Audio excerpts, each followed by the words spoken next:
Confinement, si vous en avez marre de la télé, levez les yeux vers le ciel et tentez d'observer Vénus.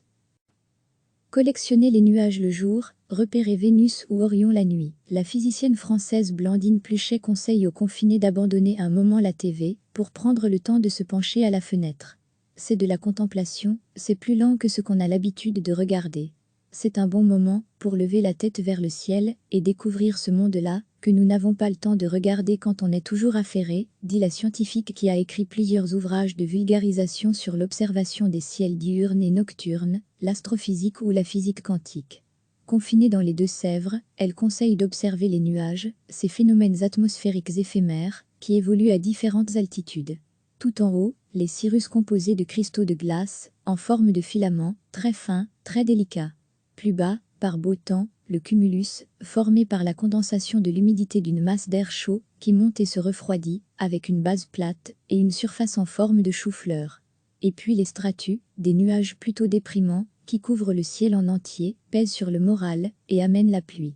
Ce qui peut être amusant, dit-elle, notamment pour les enfants, c'est de les collectionner, de regarder régulièrement au fil des jours et de les prendre en photo pour prendre conscience de leur diversité.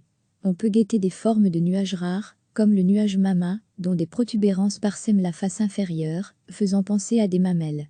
Ou encore l'asperita, sorte d'ondulation chaotique, comme une mer houleuse ou le virga, avec de petits filaments, qui tombent d'un nuage, en fait la pluie qui s'évapore avant de toucher le sol.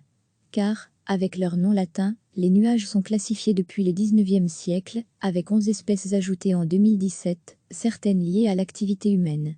Degré à lire aussi. Toutes les infos sur le coronavirus pour ceux qui ont des fenêtres à l'ouest. J'invite à observer les différentes étapes du crépuscule, les couleurs changeantes, jusqu'à ce moment, qu'on appelle l'heure bleue, juste avant la nuit noire, quand apparaissent les premières étoiles. En ce moment, on peut observer à l'œil nu, à l'ouest, la planète Vénus. On ne peut pas la rater. C'est l'astre qui brille le plus actuellement après la Lune. Parce qu'elle est une des plus proches de nous, et parce qu'elle est couverte de nuages, qui reflètent la lumière du soleil. Puis pendant quelques jours, le croissant de lune se trouve à ses côtés le soir. Pour se repérer, il est facile de télécharger une carte du ciel sur Internet, recommande-t-elle. En ce moment, les constellations intéressantes sont au sud-ouest, vers Vénus, celle d'Orion, une des plus belles du ciel d'hiver, avec un alignement de 3 étoiles qui sépare 2 trapèzes.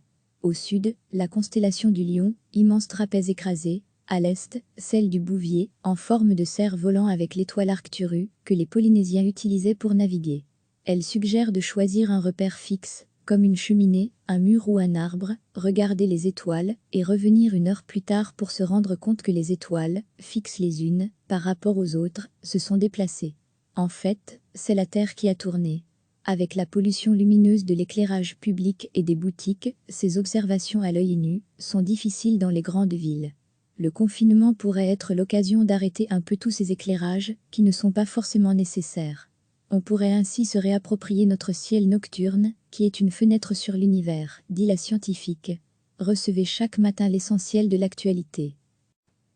Collectionnez les nuages le jour, repérez Vénus ou Orion la nuit. La physicienne française Blandine Pluchet conseille aux confinés d'abandonner un moment la TV pour prendre le temps de se pencher à la fenêtre. C'est de la contemplation, c'est plus lent que ce qu'on a l'habitude de regarder.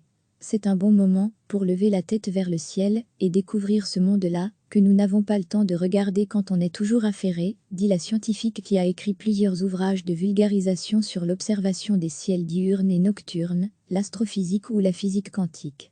Confinée dans les Deux-Sèvres, elle conseille d'observer les nuages, ces phénomènes atmosphériques éphémères qui évoluent à différentes altitudes. Tout en haut, les cirrus composés de cristaux de glace, en forme de filaments, très fins, très délicats.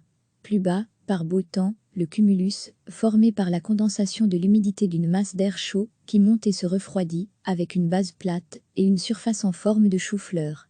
Et puis les stratus, des nuages plutôt déprimants, qui couvrent le ciel en entier, pèsent sur le moral et amènent la pluie. Ce qui peut être amusant, dit-elle, notamment pour les enfants, c'est de les collectionner, de regarder régulièrement au fil des jours et de les prendre en photo pour prendre conscience de leur diversité. On peut guetter des formes de nuages rares, comme le nuage mama, dont des protubérances parsèment la face inférieure, faisant penser à des mamelles. Ou encore l'asperita, sorte d'ondulation chaotique, comme une mer houleuse ou le virga, avec de petits filaments, qui tombe d'un nuage, en fait la pluie qui s'évapore avant de toucher le sol. Car, avec leur nom latin, les nuages sont classifiés depuis le 19e siècle, avec 11 espèces ajoutées en 2017, certaines liées à l'activité humaine. Degré à lire aussi toutes les infos sur le coronavirus pour ceux qui ont des fenêtres à l'ouest. J'invite à observer les différentes étapes du crépuscule, les couleurs changeantes, jusqu'à ce moment, qu'on appelle l'heure bleue, juste avant la nuit noire, quand apparaissent les premières étoiles. En ce moment, on peut observer à l'œil nu, à l'ouest, la planète Vénus. On ne peut pas la rater. C'est l'astre qui brille le plus actuellement après la Lune. Parce qu'elle est une des plus proches de nous, et parce qu'elle est couverte de nuages, qui reflètent la lumière du soleil. Puis pendant quelques jours, le croissant de lune se trouve à ses côtés le soir. Pour se repérer, il est facile de télécharger une carte du ciel sur Internet, recommande-t-elle.